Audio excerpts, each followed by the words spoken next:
Hindi na po katulad noon.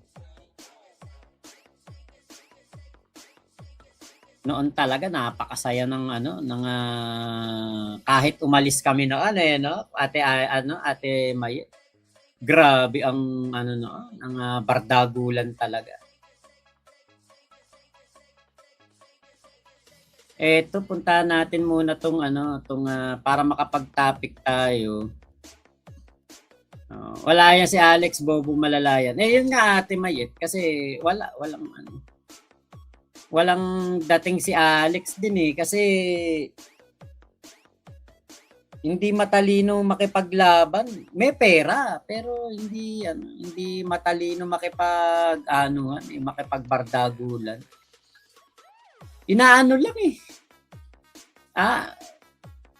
nung dati sabi ko, banatan ko rin nga to si Alex. Kaya lang wala. Nakikita ko ang kanyang katapat lang sila, Debang FLM, si Don Sebastian, si Uncle Jim. Sabi ko, ayaan ko na sa kanila to. Kasi, walang dating Hindi kasi si Alex yung nakakatakot. Ate Ira, hello po. Max, sa Friday, pipilitin natin magka-KT. Bakit ba meron? Birthday mo ba yon? Yun na ba yung birthday mo? Si Alex na dagang kisam Yun nga, Ate Ira oo, Ate Mayet. Diba dati sila Boss Mike, sila pangalan nito, sila Takeru, sila Alam na Dis. Mas okay pa yun noon. David Gaggins, hello po. Ate Agnes, sabi niya ang mga bashers daw niya, mga dingding dagalan daw. Kaasbag Mga dagang dingding nga daw. Siguro sa pera. Kasi syempre, si Alex Pabella, magmamata pobre yan. Kasi yun lang ang meron siya. Yun lang ang meron siya. Ano pa may pagmamalaki ni Alex na iba? Pera. Yun lang. Wala namang ibang may pagmamalaki nga. Kasi nga, mahina sa argumento, mahina sa pakikipagbalitaktakan. Diba?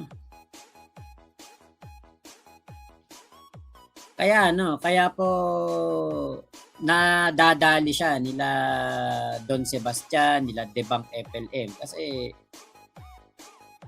hindi man lang nagpataas ng level Oo, may pera pero hindi nagpataas ng level kung kalaban niya dagang dingding ano siya, dagang Costa. Morning, sir. I-serve lang po namin yung warrant. Okay. Ako unang nagsampa. Ako unang nawaran. Ako ay as in, durog na durog. Lopez ka pa dala. Uy, ang layo na. Spare mga kahumon.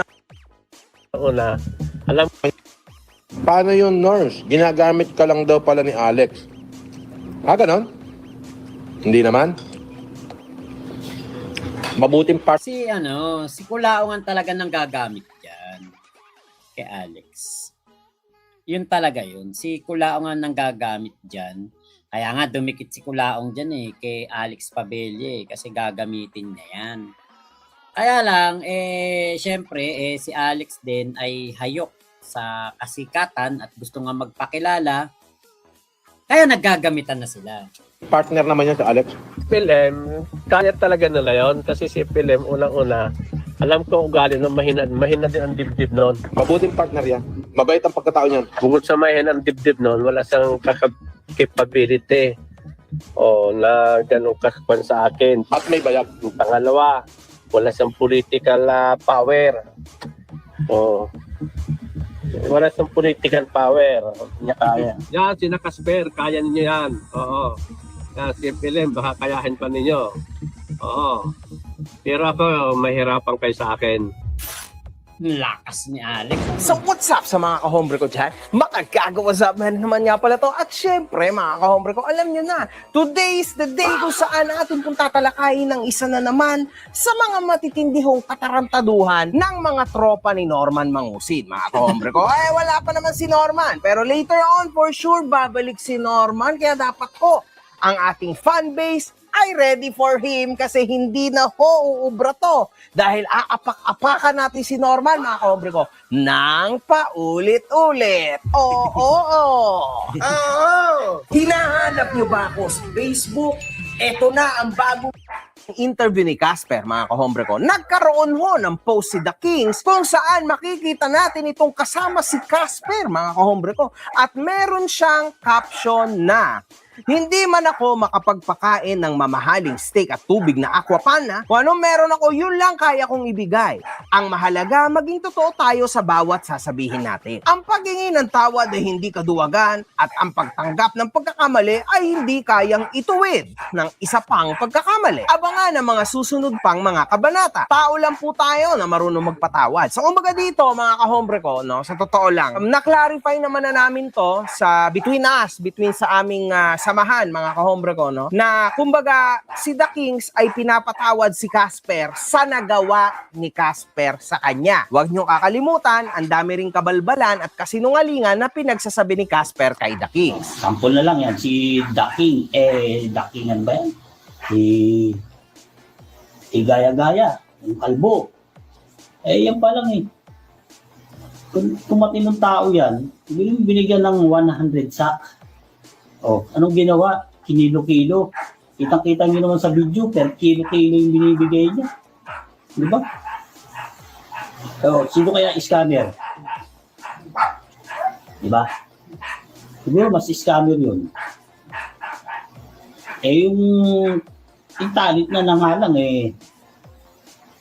gaya-gaya Sino-sino ginagaya, di ba? Doon pa lang Siya yung scammer. Di ba? Ano yung itatanong mo? Ito daw ba si Daking ba yan? Parang pek din yung Daking na yun. Daking? Bakit? Ano nangyari doon sa Daking? Napanood ko yung interview niya halatang tao mo daw siya. Paano siya naging tao? Isa lang siyang... Yung Romy Diaz. Oo, boss. Actually, hindi ko pa nakikita. Isang beses ko lang nakita. Nung Scripted yung kwentuhan nila no? humingi sa akin ng bigas yan na 100 sako. Alam ko, nasa loob ka pa nun. Hindi. Nung nagla-live ako noon, humingi yan na 100 sako bigas sa akin para daw doon sa mga kababayan niya sa Quezon. Pero ang nangyari, hindi niya ipinamigay. Ay, Daking na. Daking. Daking, ibig sabihin. Dakilang... Mandurukot. Malupit siya, no? Nako. So, alam nyo na. So, ibig sabihin, mga kahombre ko, hindi pinapatawad ni The King si Casper sa ginawa niya di umano sa magtataho, tama? O kaya sa mga anak niya, sa pamilya niya, di ba? Sa mga napag-i-interview natin. Napatawad lang niya si Casper sa ginawa nito sa kanya personally. Okay? That's clear. And okay na yon, mga kahombre ko. At dito pa, mga kahombre ko, kumbaga pinapaliwanag niya lang din, no, na tao lang siya, nagpapatawad, at marami daw na ibulong si Casper sa kanya na kung ano-anong istorya, parang hindi lang ito masabi ni Casper online, pero mukhang para sa kanila, no, na mga nagpatawad na ho sa Casper na ito, pwede naman daw siguro mabigyan ng second chance si Casper, okay? Okay. Ang sa akin, mga kahombre ko, ulitin ko lang, sila naman libre kasi hindi ko naman hawak ang mga utak ng mga tropa natin. Pero yung mga yan, mga kahombre ko, may mga motibo sila na personal nila for sure. Ngayon, ako naman, tayo mga kahombre ko, meron din tayo motibong pang sarili natin kung bakit hindi natin pwede at kayang mapatawad ang mga tao na ito. Sampigahin ko pa yung lintik na yun. All in all, Oo, putya sa tindi ba naman ang ginawa kay Makagago at kay Joanna, nitong si Kulaong at nitong si Casper. Tama lang yun, yung decision ni ni Makagago. Saka wala talagang kapatawaran yun, Diyos ko. Hindi mahirap talagang patawarin. Ako. sa akin. Wala naman ako matanda ang ginawa ni Casper sa akin. Kaya ako, medyo lumambot pa ako ng konti kay Casper. At kung kakalabanin niya nga si Kulaong, lagi ko namang sinasabi, the enemy of my enemy is my friend. Kung kinalaban ni Casper si Kulaong, kaya lang, alam naman natin hindi niya kakalabanin yun at safety palagi si Casper diyan. Saka isa pa, syempre si Casper nga ay medyo may pagkamahina yung isip medyo mahina ang kanyang pag-iisip sa ganyang sitwasyon. Kasi, Diyos ko, sigurado ako dito sa inyo, lahat tayo halos na mga tao dito, kapag tayo hindi pinasahod ng ilang araw ng ating amo, pagmamarakulyo na tayo niyan. Talagang lalayasan natin yung amo na yan. Si Casper, 1 buwan at kalahati ba siyang hindi pinasahod? Pero 'di ba pinahaba pa niya. Tapos ginawa siyang attack dog, 'di ba? Panggatas ng anak niya hindi binigay. Mighty Kid, ayan, shoutout sa iyo Mighty Kid. Si Don Sebastian nandiyan na. Shoutout po Ate Agnes. Paano sinamahan niya amo niya mag-angas ng ganyan? Ngayon nagaya na siya sa amo niya, lulugo-lugo na din. Tama. Welcome Don Sebastian.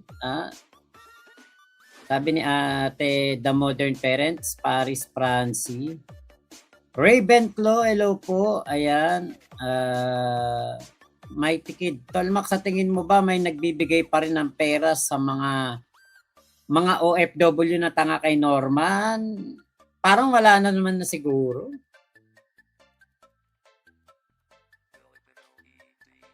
Parang wala naman na siguro. Kung mahina pag-iisip ni Casper, mas mahina pag-iisip ni Boji. Sikat na sikat si Boji. Upload ko nga yung pagmumura ko dun. In all, mga kahombre ko, si Casper ay nakaawa. At ito din yan, mga kahombre ko, bilang isang Pilipino, no? Pansinin nyo na lang, example na lang, mga kahombre ko, sa politiko na lang, no? Kahit wala naman tayong pake dyan, pero babanggitin ko lang.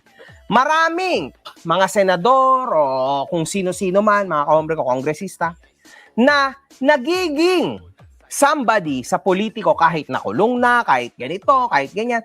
Alam nyo naman siguro kung bakit. Kasi ang mamamayang Pilipino ay kilalang kilala ho bilang mga mabilis, maawa at magpatawad. Basta magpaawa lang, okay na yon. Nawawala sa ating mga Pilipino yung tinatawag ho na accountability, mga kahombre ko, which is very important too. Hindi pwede nagagawa ka ng kabulastugan, tapos magpaawa ka lang, iyak-iyak ka lang, magpakita ka lang ng motibo, okay ka na ulit. O magsayaw-sayaw ka lang, okay ka na ulit, iboboto ka na ulit. Or in this case, mapapatawad ka na ng sanlibutan. Mapapansin nyo naman, hanggang ngayon hindi umuunlad ang ating bansa. Alam nyo na siguro kung bakit. Dahil ho sa motibo na yan. Maaawa ka sa taong kriminal, maaawa ka sa taong walang kwenta. Hindi pa nga nila napagbabayaran ng kani-kanilang mga kasalanan. Hindi pa sila nakukulong ng tama. Ibig sabihin, wala hong accountability. Tapos ilalagay nyo sila sa mataas na posisyon. In this case, ilalagay nyo itong tao na ito sa posisyon na positibo. Alam nyo na nga negatibo. So ano mangyayari? Babagsak ko ang sistema. At magugulat pa ba kayo? Ano ba sistema natin sa Pilipinas? Malamang laga pa. Oh, now you understand. Example lang yan, mga kahombre ko. Ayan ang sinasabi ko. Hanggat ang isang tao ay hindi natututong tanggapin, no? O magkaroon man lang kahit konti lang ng accountability, mga kahombre ko. At after ng accountability, ipapasok niya dapat sa kanyang kaluluwa, utak at puso ang tinatawag na repentance. Saka pa lang ho tayo pwede mag-usap, mga kahombre ko. Kasi definitely, kapag ikaw ay nakulong, ginawa mo yung oras mo, napagbayaran mo na, tapos na tayo dyan. And then you repent. Finish. After nun, saka nyo pwedeng sabihin na buksan nyo rin yung isip nyo, puso nyo na baka pwede nyo pagbigyan, patawarin. Hindi ko naman sinasabing yun ang gawin nyo. Sinasabi ko lang, baka lang pwede nyo bigyan ng opportunity ulit. Kasi maayos yung tao. saka yan. Kapag may accountability na at papasok na yung repentance, saka mo na pwede sabihin yan. Pero sa ngayon, para sa akin, no chance, mga kahombre ko. Hindi ho talaga. Tama ka. tama naman po. Oo, wala akong mali sa sinabi mo. Ngunit sa malupit na sitwasyon, bigla hong nag-activate ng Facebook ang bagong boss ko noon ni Casper, mga kahombre ko, para magbigay ng napakasamang balita para sa lahat, mga kahombre ko. Oh my God! Ang pangit ho na balita nito, mga kahombre ko, napakatindi ho nito. Titulo pa lang, halata na hong pangit na idea na ito. Endo, nako! Ano kaya to? Endorsement kaya to? O endo? So, ang bilis ho natapos ang katarantaduhan na to, mga kahombre ko. So, ito, pakinggan natin ha. Noong Friday daw, Kahapon, Friday, after manggaling sa Quezon at makausap yung isang vlogger, bumaba siya sa Cavite, mag-day off daw muna. And morning today, PM ako sa kanya na, pasensya ka na Casper, baka hindi na kita pabalikin. so dito mga kahombre ko, nakakuha na ho ng tamang sitwasyon ang bagong bossing ni Casper kasi total, nag-day off na. Eh di, dyan ka na habang buhay ka na mag-day off. Isa kang malaking tukmol. Alam niyo naman siguro kung bakit mga kahombre ko. Huwag niyong kakalimutan. Ito ang sinabi ng bagong boss ni Casper. Pero kung tutulungan ko si Casper na umayos yung buhay niya, 100%. Kasi nakausap ko rin yung tao, baka hindi niya siya kilala rin. Pero nung personal ko siya kinakausap, naiintindihan ko eh. Trabaho niya naman talaga sumama kay doon sa dati niyang ako. Trabaho niya yun. Trabaho niya, bantayan yun. Pero wala naman siyang ginawang masama sa inyo. Diba? Wala naman din siyang kinukot pera o ninakaw. Siguro nagkamali lang ng tao sila mahal. So, ako, hindi para gamitin si Casper pagkakita. More on tutulong lang ako kay Casper para ma-redeem niya yung sarili niya. Diba? Malay mo, mas umayos yung buhay niya. So ito mga kahombre ko, after ho ng 3 araw mga kahombre ko, since ginawa niya itong video na ito, abay ito na ho ang sinabi niya. Kahapon, Friday, after manggaling sa Quezon at makausap yung isang vlogger, bumaba siya sa Cavite, mag-day off daw muna. And morning today, nag-PM ako sa kanya na, pasensya ka na Casper, baka hindi na kita pabalikin.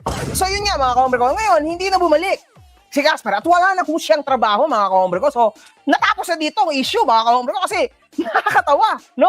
And to think mga kahombre ko na parang tayo ho naging dahilan dito. Kasi ano ba namang kasalanan natin mga kahombre ko? End of the day, naging public figure na rin ho itong tao na ito. Kasi sinalang niya ho yung sarili niya mga kahombre ko sa init ng panahon na ito. So wala na tayong magagawa doon, kundi siyempre, bigyan siya ng magandang idea, malinaw na kaisipan na once na dumikit ka sa mga ganitong klase ng tao, malamang sa malamang, mamalasin ka. At mukhang Yung si Kaisi Jersey, actually, blessing in disguise pa yon yung pagkakaalis sa kanya ni Casper. Kasi, hindi rin to makakapagtrabaho ng tama eh. Kasi si Casper, merong kaso na kakaharapin. Okay, Napolcom Chief, sa CIDG, magtataho. Diba, Ate Ira? Palike po ng ating video at naku, pinapatigil na po tayo ng ating abogado, abogado natin yan, si Attorney Ira. Yan ang aking road manager. Actually, yung pagkakaalis ni Casper doon, good yun para kay Ka-Easy Jersey. Kasi itong si Ka-Easy Jersey, nakita nyo naman yung mga previous video niya. Nagtaka nga ako, nakita ko, nakapalo ako sa kanya. So, ibig sabihin pala, meron ako nagustuhan dito. Kasi hindi ako nagpapalo lang ng basta-basta eh. Ibig sabihin, meron akong nakita dito sa taon to o sa page niya na nagustuhan ko, na positibo o maganda niyang ginawa.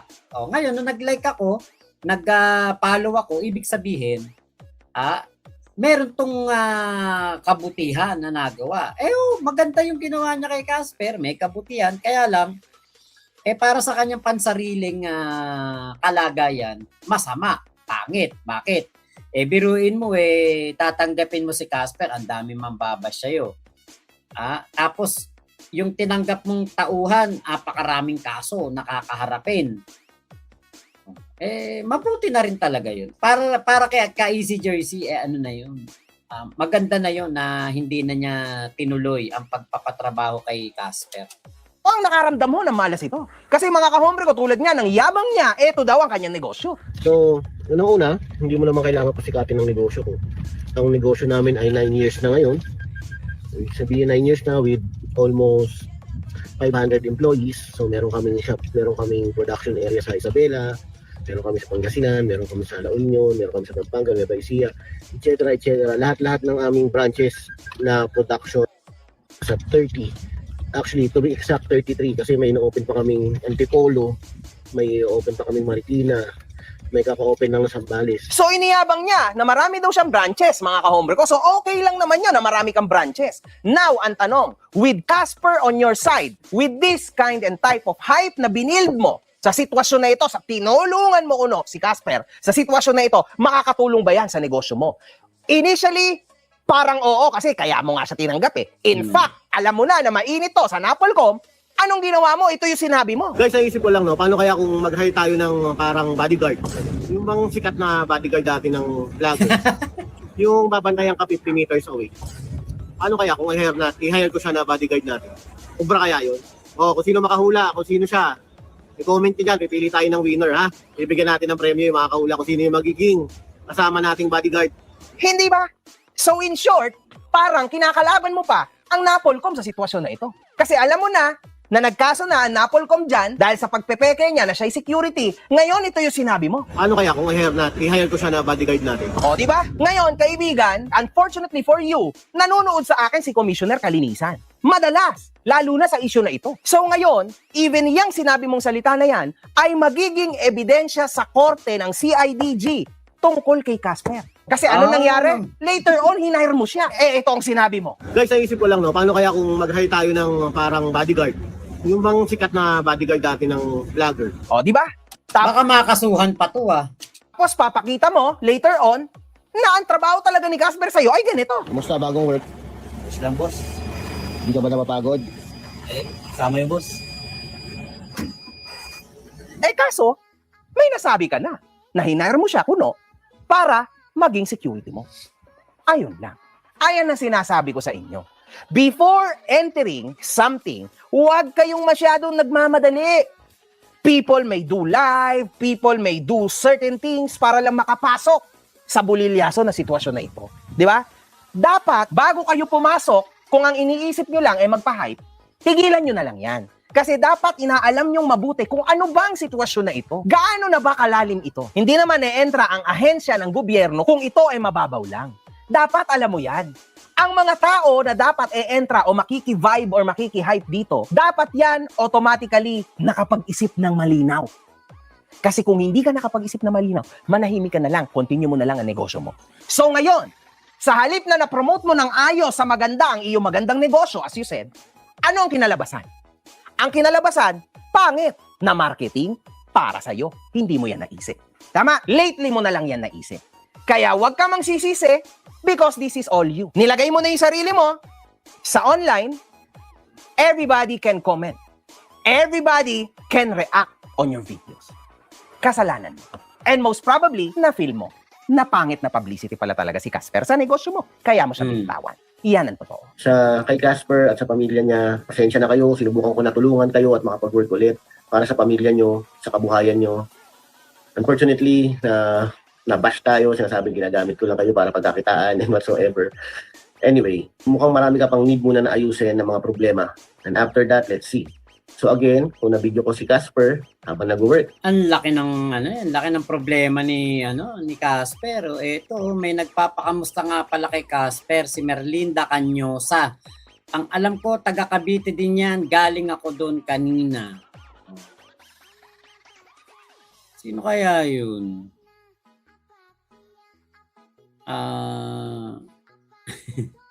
Sino kaya yun? Merlinda Canyosa. Baka mamaya yun yung pamilya na magtataho Nagamit natin para sa hype or sa clout. May apologies on that. Humingi ako ng pasensya sa inyo sa mga nasaktan ni FLM at ni Casper before.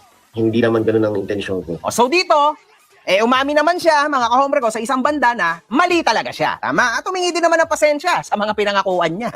Mag-isip ka na, panahon na. At dito, mga kahombre ko, klaro naman na to, no? Kasi baka mamaya siraan siya ni Casper, baka mamaya kung ano sabihin ni Casper sa kanya, inunahan niya na mga kahombre ko ngayon. So makikita nyo dito na pinakita niya rin ho ang mga pinadala niyang pera through GCash kay Casper. O ayan, mga kahombre ko. So, more or less, this is worth 25,000 pesos, mga kahombre ko. So, in short, binayaran niya siguro talaga si Casper, mga kahombre ko, sa kanyang ipinagtrabaho. Mahigit pa, mga kahombre ko. And sa totoo lang, no, may positivity rin dito. Kasi definitely, mga kahombre ko, hindi kumita mga videos na ginawa niya o ang paggamit niya kay Casper sa mga videos niya ng 25,000 pesos. So, kudos pa rin sa tao na ito, mga kahombre ko. Kasi sa huli naman, mahigit pa sa kinita niya ang kanyang ibinigay kay Casper. And he knows, bilang negosyante, kasi negosyante rin ako, and he knows na ito na ho ay matinding talo niya kay Casper, mga kahombre ko. So, At least yun lang ang natalo sa kanya. na yun. Ibinigay niya na yon kapalit ng katahimikan. Most probably, pati yung pamilya niya, asawa niya siguro, naapektuhan na sa shit na to, kaya inayos niya na lang, tinapos niya na lang lahat. Okay na yun, mga kahombre. Mabigat talaga yun, yung dala na aura ni Casper doon. Siyempre, 'di ba? Sa una siguro parang okay. Kasi 'di ba nga, ako nga natuwa nga ako kasi nakakuha ng trabaho si Casper 'Di ba? Kaya lang, alam nyo ba dapat i-interviewin ko po dito si Casper? Kaya lang, nung nakikipag-usap si Kuya Henry, sabi, kailangan daw maging practical ni Casper at kailangan daw, mayroong magbibigay kay Casper. May magbibigay. Alam nyo na, usapang pera na. May kailangan ng pera na, pag nagpa-interview si Casper, dapat may kikitain si Casper. Inano ko na kagad. Nung sinabi yon na ganun, sinabi ko, wala, hindi tayo pwede sa ganyan. Kasi buti sana kung kung ang aking channel kikita sa kanya. 'Di ba? Kaya lang ang maibibigay ko lang naman noon na pagkakataon na magkapera si Casper, meron kasing mga nag-pledge na magbibigay ng pera kay Casper, konting tulong para sa kanyang buhay, pledge lang yon. Hindi pa natin alam kung magbibigay. Sabi ko, ilalagay natin sa comment section yung kanyang e-wallet. Ayan, yung e-wallet niya ilalagay natin para kung may magbigay, di salamat. Kung wala, pasensya na. Thank you pa din, di ba? Kaya lang yun nga po, unang banat kagad, ganun. At umabot pa nga sa punto nung nagpunta si Casper doon kila Kuya The Kings, ay talaga, tumatawag si Kuya The Kings sa akin, hindi ko nasagot kasi nagdadrive ako noon. At yun nga, pinasahan niya ako ng litrato ni Casper at nung si Ka-Easy Jersey. Sinabi sa akin ni Kuya The Kings yung plano niya, pero tingin ko parang malabong mangyari dahil nga etong si Casper may connection pa rin kay Kulaong dahil napunta naman kay Alex Padilla. Paano kakalabanin